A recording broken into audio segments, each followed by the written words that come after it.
And before we start, obviously it's a word from our sponsors, but we're going to go into the countdown first, which I didn't get done. Let's go.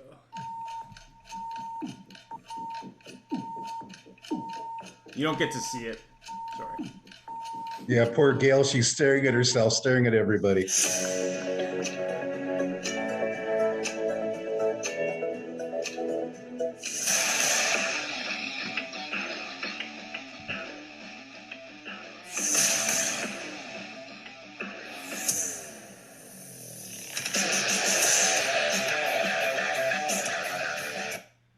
And good morning. Now a quick word from our sponsors, not the same ones we were talking about earlier. Who said you can't teach an old dog new tricks? Hi, I'm Gail Rubenstein, the founder and CEO of Retail Resilient. We teach car dealers all over the country how to sell more cars and make more money using social media platforms. Like I said, who says you can't teach an old dog new tricks? Check us out at retailresilient.com or send us a message in the chat bar on the AutoHub show. Hi, it's Barry here with White Glove Performance Group. Thanks for joining the show this morning. Always great content on here, and a big shout out to Ian and Jeff for all the hard work that they put into this show. Just wanted to say really proud of being a sponsor of this show. White Glove Performance Group, what do?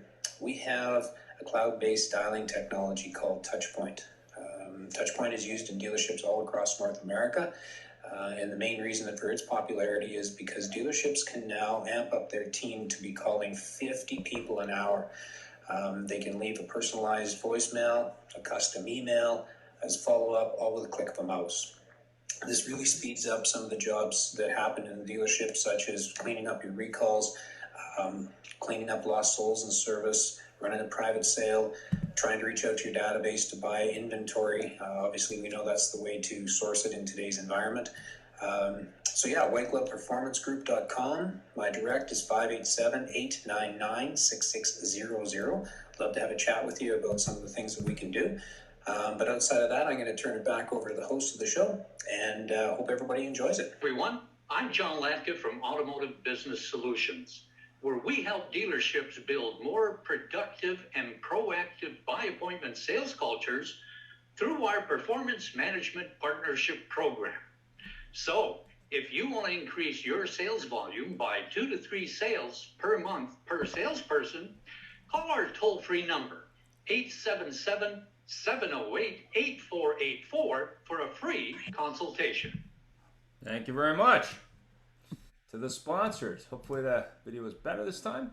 3 books. One of my favorites, Surrounded by Idiots, if you're familiar with the DISC personality profile. Actually, I saw a show on the weekend about personalities, about how they don't actually reflect real people, but it was interesting. The Sponsorship Handbook from Pipit Corlett and William Fenton, and Sponsorship and Marketing, Effective Partnerships in Sports, Arts, and Events. Obviously not the ones that we saw earlier today, but the way to do that properly. Go ahead, Jeff. Hello, everybody. Good morning, and welcome to all of our viewers on Facebook and LinkedIn. Before I talk about our disclaimer, we had an opening video before this that showed mistakes in sponsorship in F1, and the last one showed a car that was sponsored by Tata Motors, but they were trying to reach out to sponsors, and all over the car had your logo here, this could be you. So Ian, I suggest we get on to Photoshop and we take that picture and put on Retail Resilient, Automotive Business Solutions, White Glove Marketing, and of course, just in honor of Matthew Broden, Google. But our disclaimer is, of course, that the views and opinions shared here in the AutoHub show are those of our guests and not necessarily of the show, Ian Nethercutt, or myself. And please read the disclaimer more in depth if you're interested. Ian. Thank you. And the year-end sponsor show is the show today. So, of course, we have our show sponsors and a special guest from Google, direct from Banff at the Western Canada Dealer Conference, talking a little bit about numbers in automotive. So let's get right into it. I'm just going to move this over.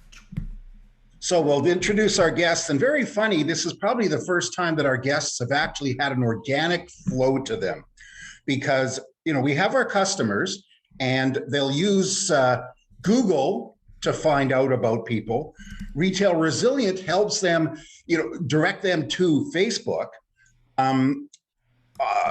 White Glove Marketing helps reach out to those people. And of course, Automotive Business Solutions help their people handle all those customers. So moving right along, and of course, last but not least, I will give the speakers here. First of all, we'll have Matthew Groden, who's I love it, the best title in the world, the answer of all automotive at Google Canada. Matthew, take a moment to introduce yourself. Well, I don't know if I would say all automotive. And I think specifically I say answer of all automotive retail related questions, because there's a lot to talk about in auto. But you can't answer why Tesla's run so well? I mean, we'd have to call Elon to know for sure. We'd have to call Elon. I think he's in a spacecraft.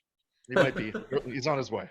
So my name is Matthew. I work in the Google Canada Auto Retail team. We like to affectionately refer to that as Go-Kart, Google Canada Auto Retail team. I've been in the auto vertical team at Google Canada now for almost 7 years.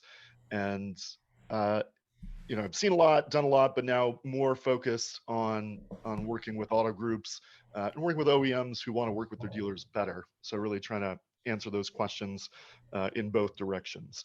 Prior to Google, I have another 20 years of experience in mostly consumer e-commerce. I made the joke actually yesterday in my presentation that, when you get hired by Google, they kind of don't care about what you did prior to your job at Google. It's now you're just a Googler. But in the case of automotive, suddenly in the last year, my colleagues are all very interested about my previous e-commerce experience, as are other people. Like what does it take? What does it take to sell something online? What does that look like? And how do we do it? How do we measure it? How do we get more sales that way? So that's kind of me in a nutshell. Perfect. Thank you so much for joining us, especially when you have a group breakfast or something to go to at a conference, which are always fun to network. Our next three guests need no introduction to the AutoHub fans. And so we don't need to introduce them, but we'll go one by one and just ask them to say hello and make a comment. And on my screen, I have to my first is Barry Jordan, coming to us from Calgary, Alberta, Canada. Barry, can you just make a comment? Yeah, hello everybody. Thanks again for tuning in and listening to the show.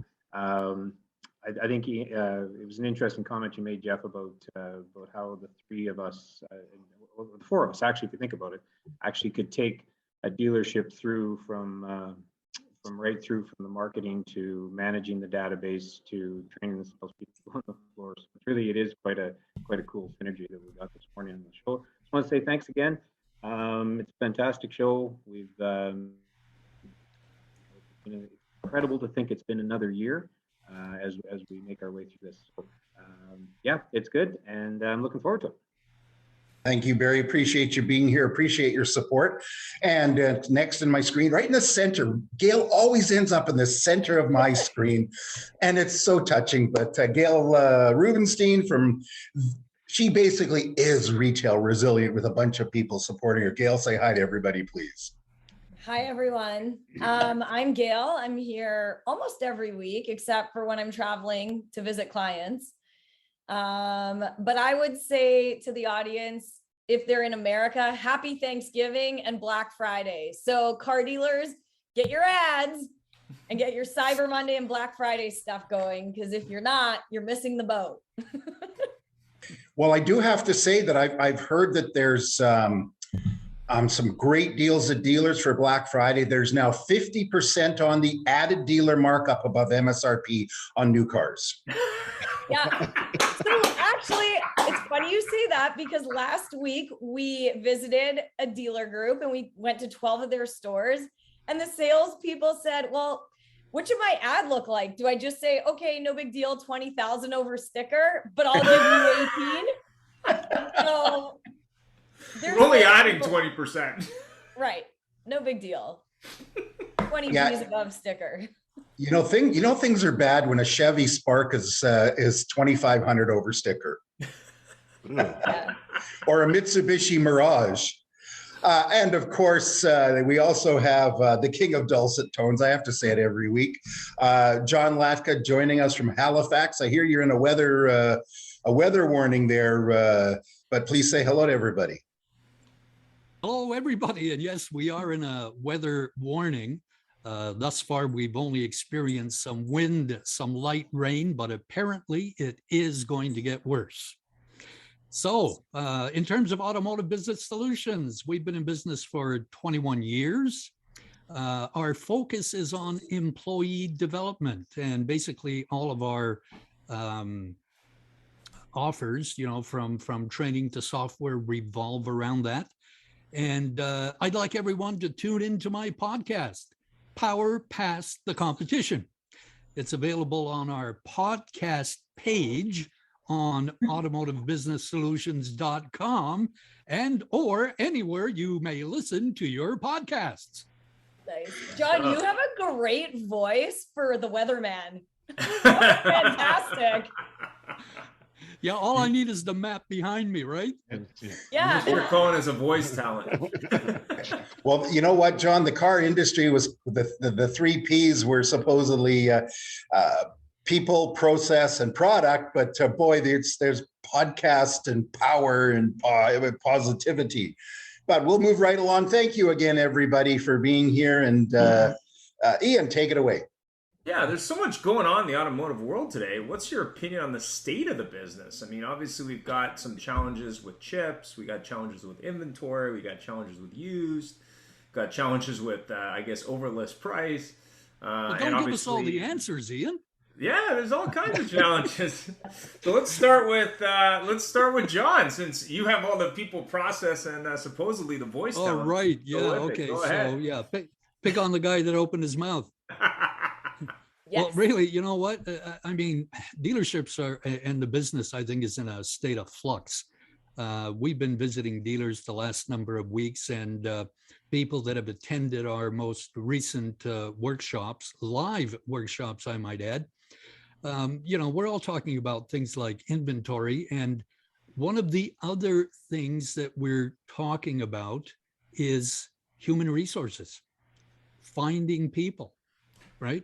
So, yeah, we're in a state of constant change while things are, going up, down, and hopefully at some point settling into what we once knew as normal or as close to it as possible. Interesting. Gail, I mean, you obviously spent a lot of time in dealerships, and obviously if you are looking for staff, definitely check out the career page on our website. There's a bunch of people on there, but yeah, I mean, we've had many shows about rehiring and hiring. So yeah, that's definitely a problem. It seems to be everywhere these days, but go ahead, Gil. I think dealers, they just need to be, what they normally do is be ready to pivot, right? Be ready to be retail resilient, because with all the stuff that's going on, like what John said, and I'm sure whatever Barry brings up and whatever Matthew brings up with whether it's inventory or it's employees or it's pricing or it's product or people. I think car dealers are the most resilient people I've ever met, and they will figure it out. I have no doubt in my mind that a car dealer could figure out how to navigate these changes that fluctuate. There's a lot of smart people in the car business. Mm-hmm. So I think the biggest thing, because I read your questions before we hopped on the show, and my first thought was they're going to have to be resilient. They just are. But they always are. Car dealers are always like that.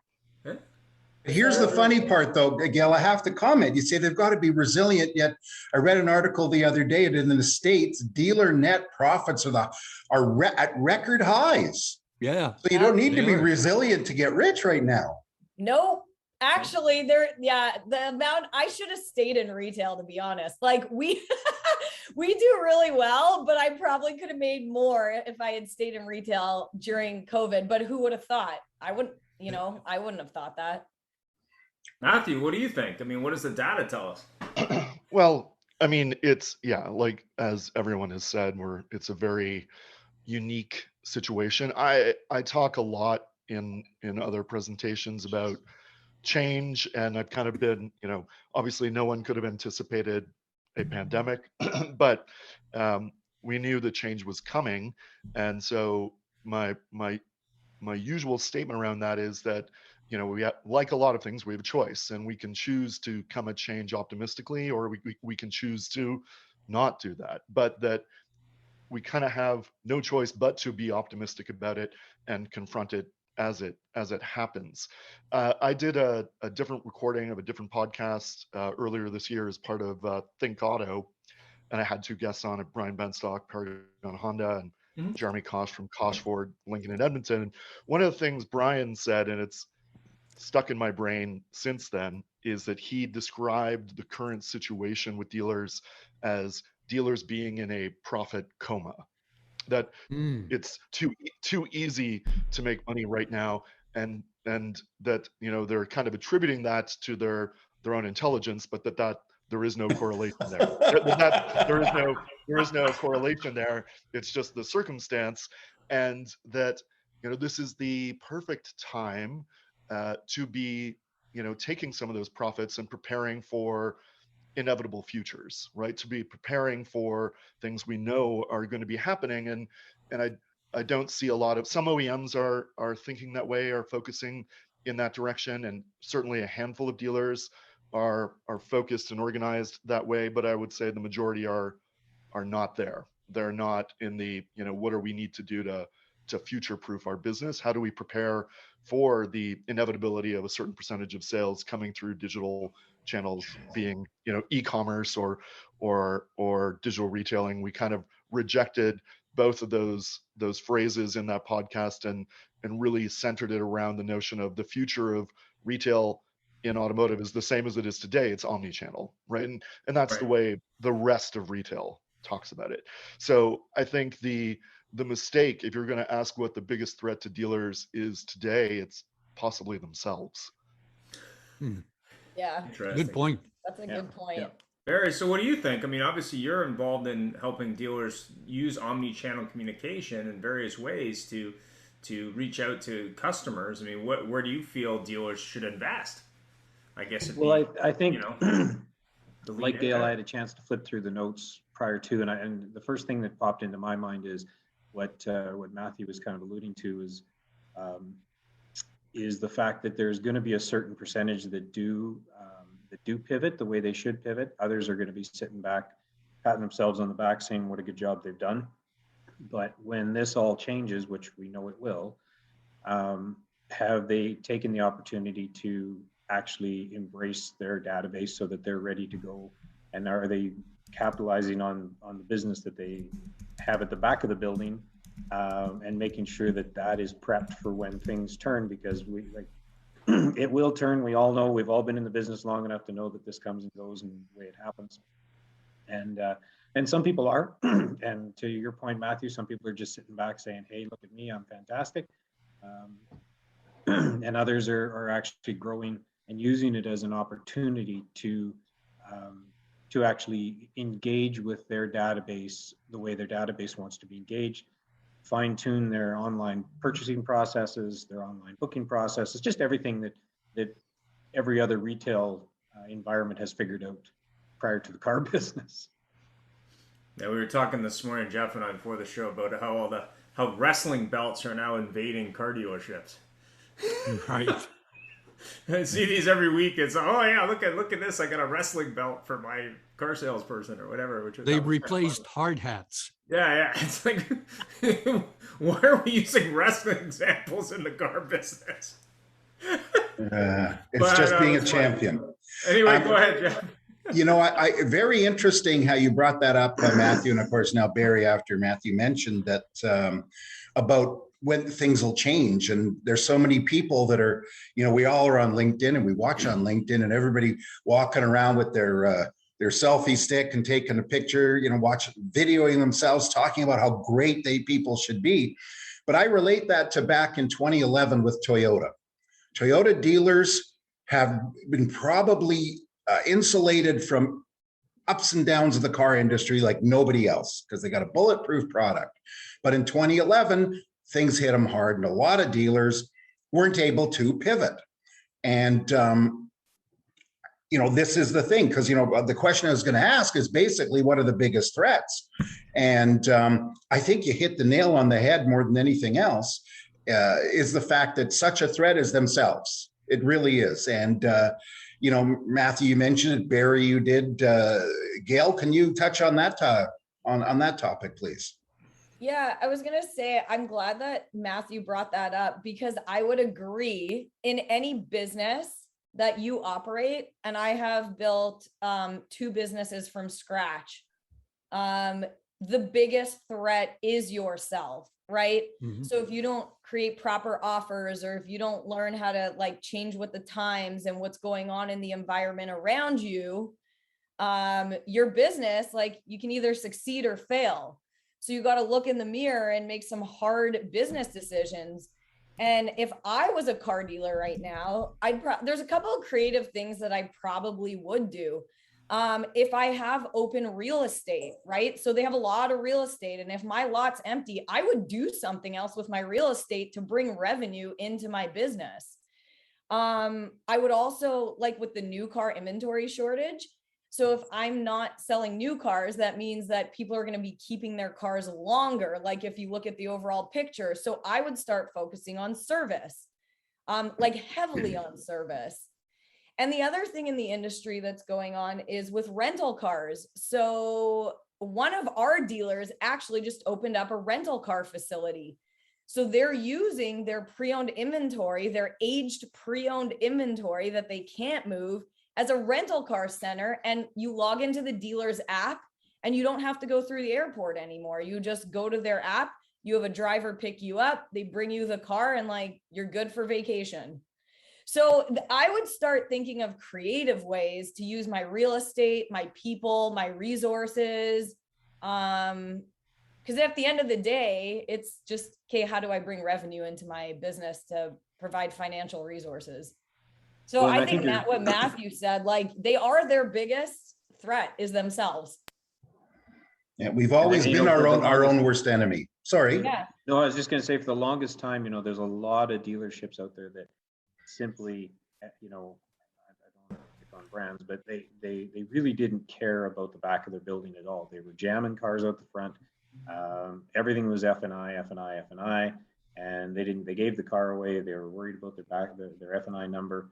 And they were basically running a warranty department in the back of their building. They didn't care how long the customer was there. They didn't know how many.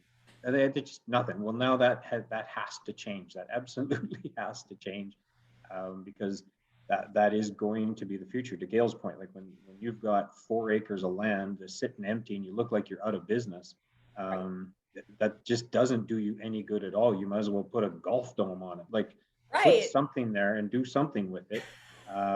Because it's crazy to think that 3-4 years ago we would be having this conversation when everybody else was looking to get real estate.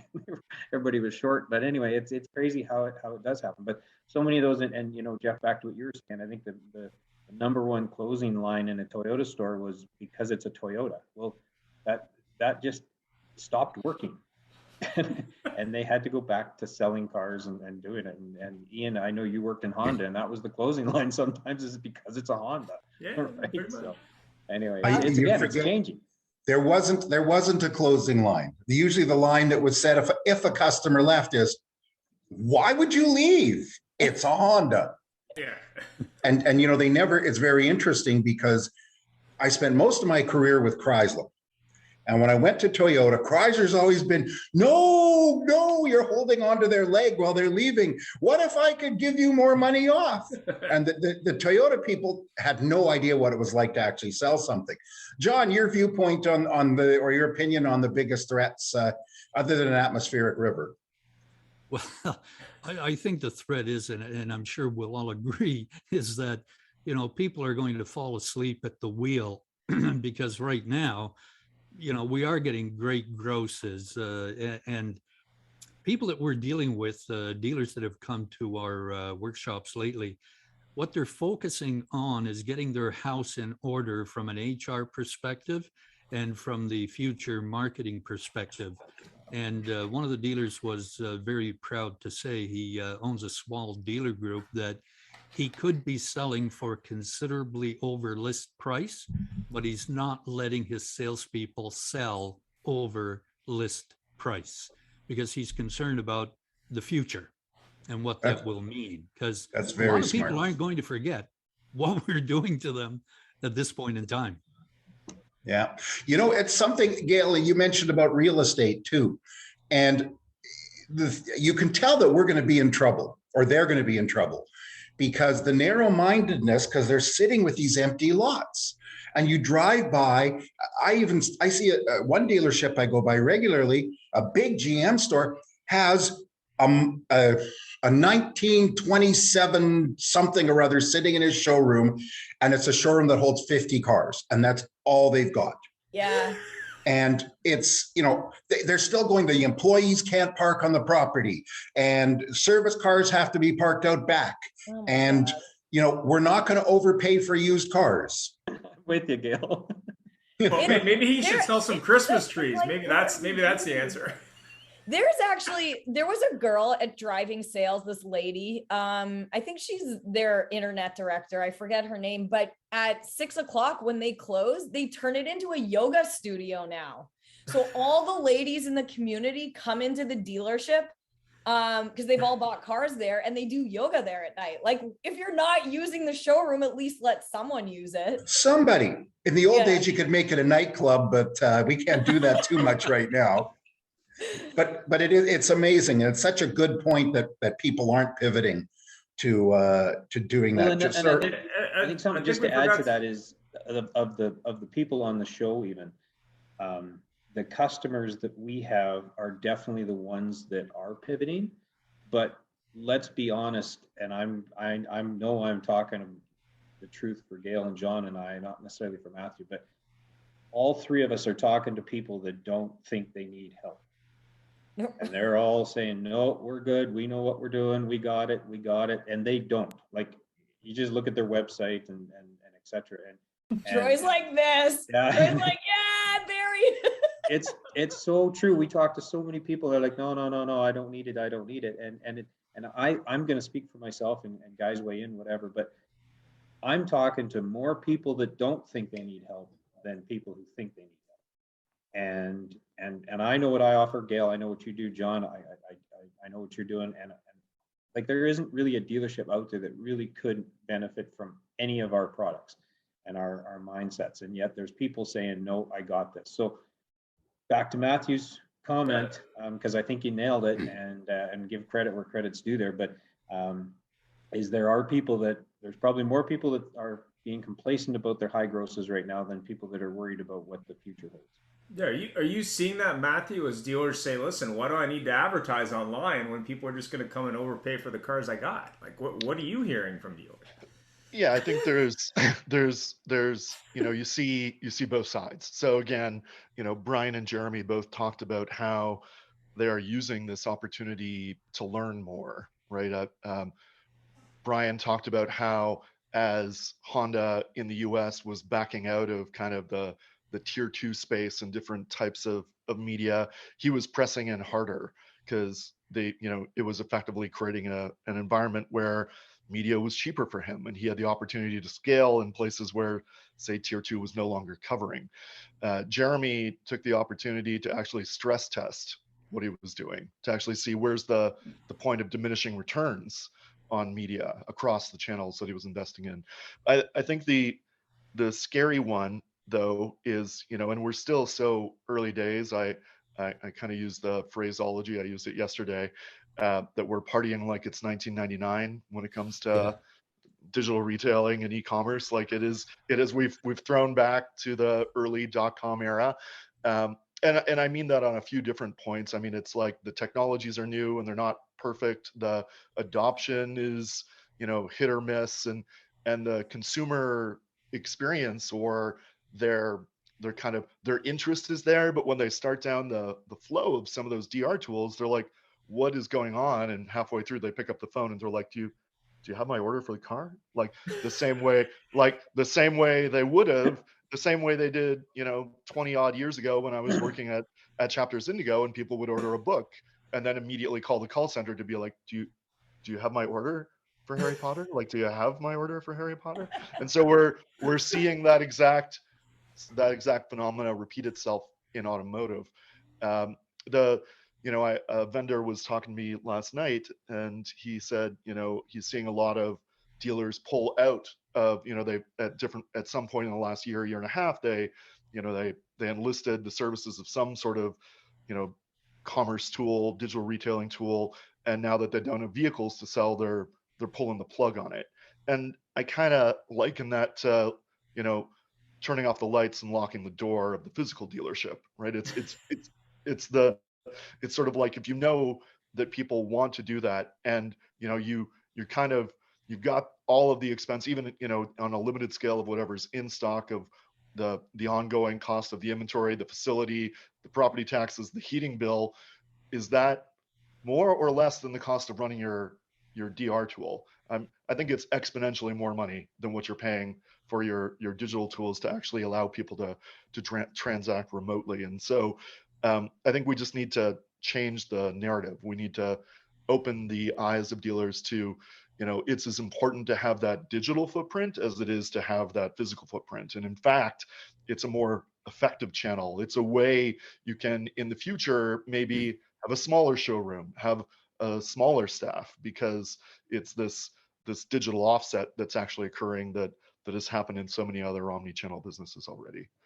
Yeah, I mean, when you see these dealers who, I guess, went from some traffic to zero traffic or minimal traffic, and then they implemented digital retail, sort of, dragging and kicking and screaming. Now they're saying, "Oh, I don't need that anymore." They're coming back to buy. I guess that is great for the next question. I mean, do you see 2022 them getting back on board with digital retail too? Do you see that the new normal, including showroom traffic again, or do you see that as a thing of the past? I mean, I don't think traffic is ever going to be what it was 20 years ago. But what do you think? I mean, things I know to be true, right? Like things that we have seen in the data, and kind of moving into the what does the next year and years beyond hold. I mean, we don't really predict, but we look at the trends. Like we can see in the data what has happened.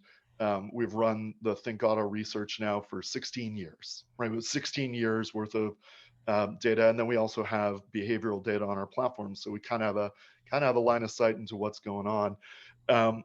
We pre-pandemic, it wasn't very common to buy a vehicle online. There was maybe 1% of Canadians that were doing that, and since then, at the beginning of 2021, we're now seeing that that's about 6%. Now, it's easy to look at that and say it's small numbers, but the other way to think about it is it's 6x. It's 6 times the number of people that were doing it, 2 years ago. And if that holds, and we don't know yet if it's going to continue on that trajectory, it means 30% of vehicle sales could be moving online in the next 5 years, right? Like in the next 5 years, and that's pretty material. We also know that there's always been interest in people doing that. A couple of years ago, it was in the 40s, 46% of Canadians would be willing to buy a vehicle online, and now it's 53. There was a moment in the middle of the pandemic, in the early days when we were in tight lockdown in Canada, where that jumped up above 70%. And it was kind of like that was the only way to buy a car, so it kind of made sense. And as things did return to normal, it did come down, but it still leveled out at this, like, more than half of people would do that if it was an option. And if you dug into the financials of a lot of, omni-channel retailers like Indigo, Best Buy, and others, you would see they get about 30% of their sales through their digital channels. But the other important part of that equation is where does the research happen, right? And so again, we've seen year after year after year, it's now 90% of the research for a vehicle happens within digital sources. It's digital sources that are used throughout the transaction, and that's true if I'm buying a TV, or if I'm buying a book, or I'm buying a new pair of socks. Like, I'm going to go look for that product online. I'm going to look at the reviews of that product, and then I'm going to make a choice relative to what's convenient for me. Is it reasonable and convenient for me to, stop on my way to the grocery store at an Indigo, a Best Buy, or wherever, a Hudson's Bay company to buy something? Or is it more convenient for me to do that while I'm literally sitting on my phone, while I'm waiting for something else to happen, perhaps while I'm buying those groceries at the grocery store? So it's really about, thinking about the journey is a very complex exercise, and there's so many more touch points, and that you want to be able to capture that wherever the consumer is, regardless of whether that's happening in your physical dealership or happening in some sort of digital setting. Yeah, we had a comment from Troy, and he said that when they approach customers for an online tool from Roadster, they're basically saying, my customers aren't online customers. Right. I know, I read Troy put that. They're special. Just like, yeah, Troy's 100% right. So I hit that pretty hard yesterday, and and again, I use this kind of, conversation around, I've done a lot of work in e-commerce in many different businesses and different verticals. And so I said, in 1999, partying like it's 1999, when I was working at Chapters before Chapters merged with Indigo, people in the bookstores were very adamant that people did not buy books online. That's not how people buy books. That's not how people buy books. They come to the store because they want to get their Starbucks. They want that experience. They want to walk around. They want to walk around, right? It's an experience that I want to go there, and that's why it happens. And then I brought up, there might be a U.S. retailer now, a company that has a $1.8 trillion market cap, that is the largest book retailer in the history of the world. Right? Never heard of them. They're not onto anything, though. Isn't it like a river? Right? It's a river. Denial ain't just a river in Egypt, as they say. That's right. That's right. I love that one. But That was good. and then I was like, and then in 2009, I was working. I was part of the founding team at Wind Mobile, and helped launch Wind Mobile, and all the telco folk that were hired, that came in from Rogers and Telus and Bell, were like, people don't buy phones online. Like, people don't buy. I don't know if you know this. I know your job is to build the digital infrastructure to allow people to do that, but like, that's not how it happens. They want to walk into the Rogers store, the Bell store. They want to pick it up. They want to see it. And then I threw up a slide. And I'm like, there might be a U.S. company now that sells 100 million phones online and may be the wealthiest company in the history of the world with a $2.6 trillion market cap. And then I threw up a slide that said, so today, the car people are sitting there saying, people don't, my customers don't buy online. We don't sell cars online. And I'm like, so what does 10 years look like? What if it was 10 years for books and it was 10 years for phones? What does 10 years in automotive look like? And so it's, and then I rounded out the presentation by talking about the fact that there are all of these, new EV startups that no one even knows about, that the people in the room had never heard about. I was having a conversation the night prior with a group of people, and the dealers that were in the little group had no idea who Rivian was. I'm like, well, Rivian came out of nowhere. They IPO'd 2 weeks ago and currently have a valuation higher than General Motors. So maybe you want to pay attention. Like, maybe you want to lean in there. But the punchline of my entire presentation yesterday was that all of these EV startups are digital first companies. All of them. Look at Apple. You talk about digital. They just announced that their EV car is going to be driverless.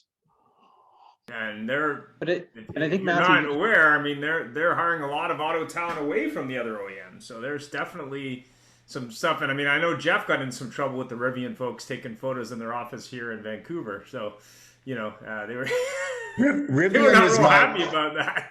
Rivian is my favorite electric vehicle company because they have an office.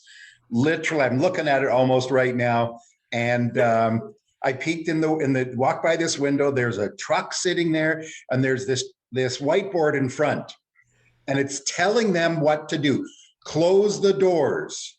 The front does not hold an engine. Things like that. It's brilliant, and it's basically, it's not a showroom. It's desks, tables, rows of them with computer monitors, and one truck. And I kept showing the truck, and then finally one day I walked by and there's a security guard there. It says no pictures. Well, but I think Matthew, you made a comment about the experience, and I think it boils down to that. And for the longest time, anyone who spent any time in retail knows that, you know, manufacturers would come in and they would mystery shop their dealerships about how clean their bathrooms were and the size of their tile, and they were trying to give some kind of experience about when somebody walked into the car dealer or into the physical building, how many parking spots was there, was handicap clearly marked, all that stuff, but nobody cared about the online experience. And it has to be where somebody has to care about that, and they actually have to look at what, like, so I bought a car.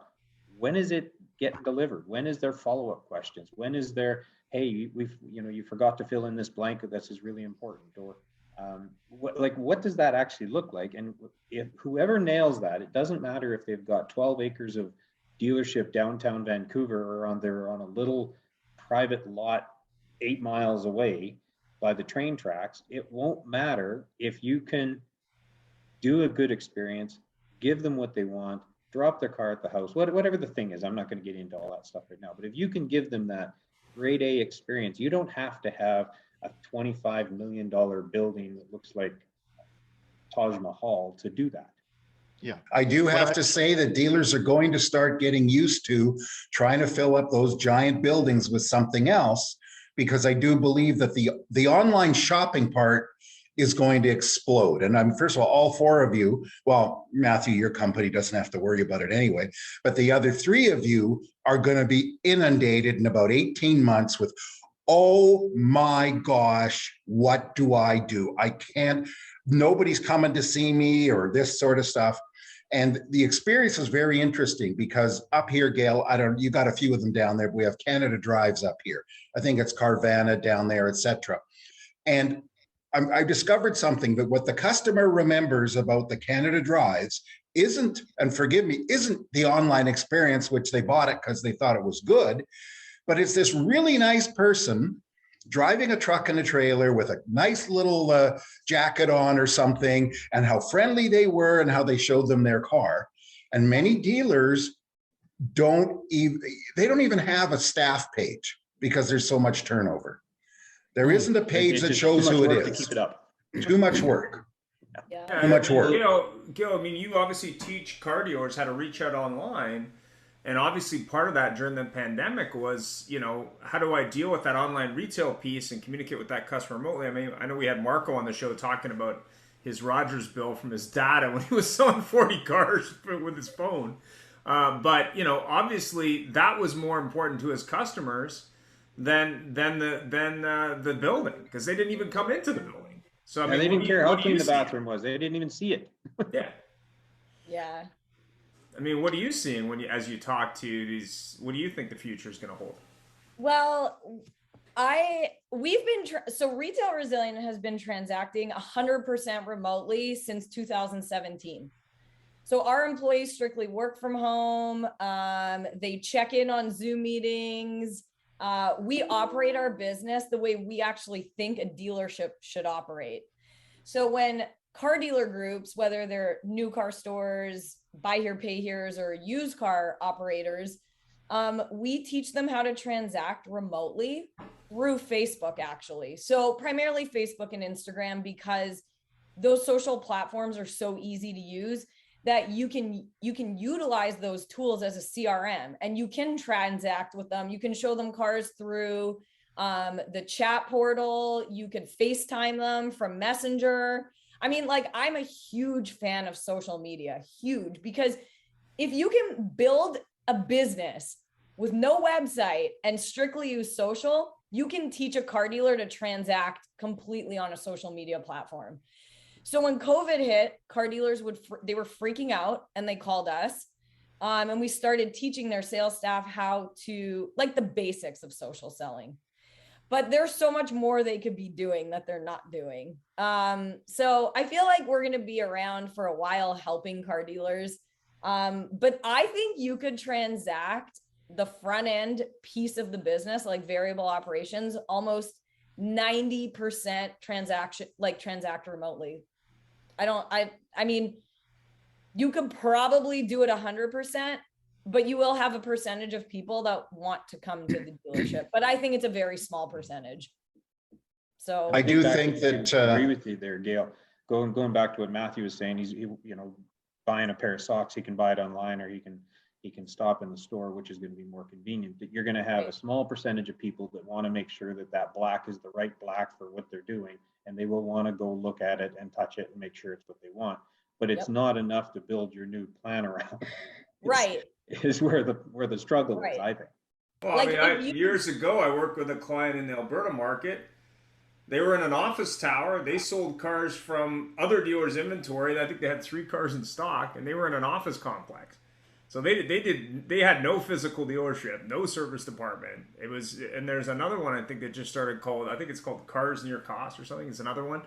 And then of course there's Kirby, there's a bunch of other ones. But I think really what it comes down to is, what do you do, whether it be Kazoo or whatever it might be, what do you do as a dealer to, really teach your salespeople about process and about service? Because it's not even about process 100%. It's about how am I providing that level of service based on what the customer wants. I mean, we have going on right now. We've got a guy from Facebook who's trying to communicate with Gail, saying, "Does he see him? Does she see him?" Which I thought was yeah, there's people watching us live on my Facebook page right now that are like, "Can you see me?"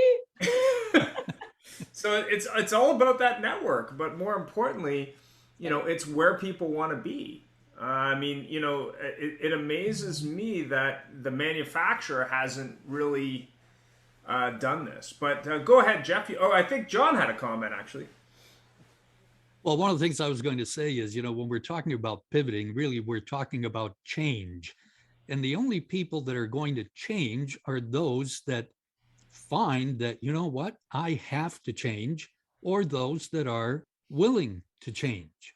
Yeah. And to a point made earlier in terms of sizes of dealerships, what's interesting is if you were to drive into a small town in Nova Scotia, Kentville, they're building a brand new Honda store, which is going to outdo the brand new Toyota store that was put up a few years ago. And the Nissan store is en route, and it's going to be bigger than the two of them. Not necessarily the two of them combined. Forgive me, because our manufacturers missing the boat? Is their focus still on the big palace? Yeah. Well, the question isn't the manufacturers, it's the dealers, in my opinion, because, again, being politically incorrect, they're suffering from mine is bigger than yours syndrome. Yes. And they see the other person and they go, I can't let that person do this. And it's funny, I believe, and I could be wrong, many of these larger buildings are actually ones that are with men at the helm instead of women. The women that are running these businesses are going, wait a minute, the cost per square foot doesn't make sense. I think that the other part that weighs in as well, just to kind of back up a little bit, is the OEM will favor the person who's prepared to build the biggest, shiniest building. That's true too. Yeah. So you say, hey, I'm going to put 100,000 square feet and parking on the roof and 18 car washes and whatever, and they'll be like, it's yours. Yeah. And so that is a big issue as far as that goes, because the OEM is driving a big part of that. Because I know Vancouver definitely, but I see some of the stores they're putting up in Calgary, and these things are crazy. Like, unless they have an exit strategy for 25, 30 years, like they're massive, and it's not about selling cars now. It's about the biggest sign on the street, right? So there's a dealer in Edmonton, a Toyota store just opened up in West Edmonton Mall, and their store is about 370,000 square feet. And I wonder how that showroom looks. So we're running out of time, but we want, my favorite point of the show is our quiz time. And Gail, if you could recommend one thing to dealers for 2022, what would that one thing be? Social selling for you, 2022. Gee, call me surprised. I had to. I know. I set You it can up rap that about way. that one, Gail. Oh, Let's hear wait the till you rap. guys see my rap for 2022. It's pretty good. It's pretty good. Barry, what's the best return on the investment for 2022? I think the dealerships that turn around and look at their database and their service department will be the most profitable. I think they have to take their eyes off their front end grosses. Those are going to be a given, but their supply is not going to be enough. Their volume they're going to be able to work with isn't going to be there. And I think they have to turn around and look at the customers that have been doing business with them, and they have to learn how to manage those people properly. I'm just going to leave it at that, and treat them with a level of service that they expect. You know, no matter how digital we get in the world, it's still people. Even with AI, it's still going to be people. John, live or virtual? Well, I think that many things are going back to live. I mean, just look at the people that attended, the one out west, people that have been going to Vegas. I know people that are coming to our workshops now that we're doing live. The majority of people we talk to want live. Now, having said that, there are many things that we do digitally online, but there's nothing like getting together live. Like, wouldn't this be something if we were in the same room and we were all live and having a great time? Gail was rapping and we were dancing. Oh yeah, I'd be rapping. There you go. My Christmas jingle, it would be happening. And Matthew, biggest digital mistake from 2021. I mean, it's been the same mistake for a while. It's that dealers aren't measuring what's happening in their digital ecosystem, right?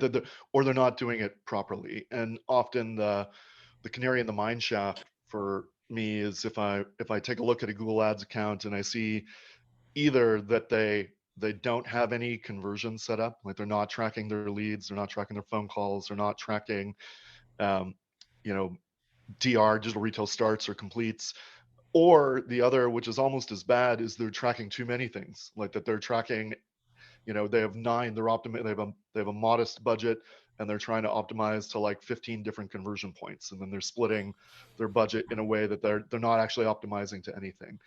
The call out when people ask, my answer today is almost the same as what I said in the podcast earlier this year when I'm in a meeting, when I'm talking to dealers and they ask, what's the one thing that people should be doing, that dealers should be doing in this time of crisis, and I say, answer the phone. Answer the phone. And like, I know that it's not going to sound very digitally inclined, but answer the phone. But the follow up to that is then also make sure you're measuring those phone calls properly, and that kind of the conversation around that has evolved a fair bit to, then make sure you're measuring both your sales calls and your service calls and decide which one you want to optimize to, right? Like, so you can split those out. And if you really just want to focus on leveraging your media dollars to drive more sales and more sales specific phone calls, then you won't catch them all, because people are the problem. They're going to call your sales line anyway and ask for service. It happens all the time, every day. But you can try to segregate those two types of conversions, those two types of phone calls.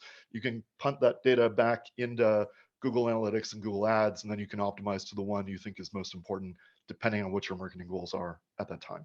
So I would say it's really, it starts with a broken measurement, and then it extends into a failure to optimize to the actual business goals that are appropriate for the dealer at any specific time. Well, great point. I once had a VP of ops who's a person who wasn't my favorite person on earth, actually, quite low down there. And he said something brilliant, and that was about showroom traffic, but it applies to everything. If you want to double your traffic, start counting it. Because it's amazing how many people sit there and go, well, we only sold 10 cars online, so let's double our budget. Or, let's cut our budget back because we're only selling 10 cars online. Yeah. Ian, I'll leave it to you to close the show off. Yeah, I agree 100% with the phone calls, because as I look at data across our dealers that we work with, I mean, there's definitely been a dramatic increase in phone and map directions based on data we're looking at, because customers, even if your car shows an inventory, they don't want to come down unless you got the car. So Yeah. if you're not answering the phone, kind of ironic, you're missing opportunities. I mean, it's crazy that they're not doing that. Go ahead, John. Well, I just want to say that for those of you that may be interested, this week's podcast happens to be on incoming phone calls. Yeah. Yes.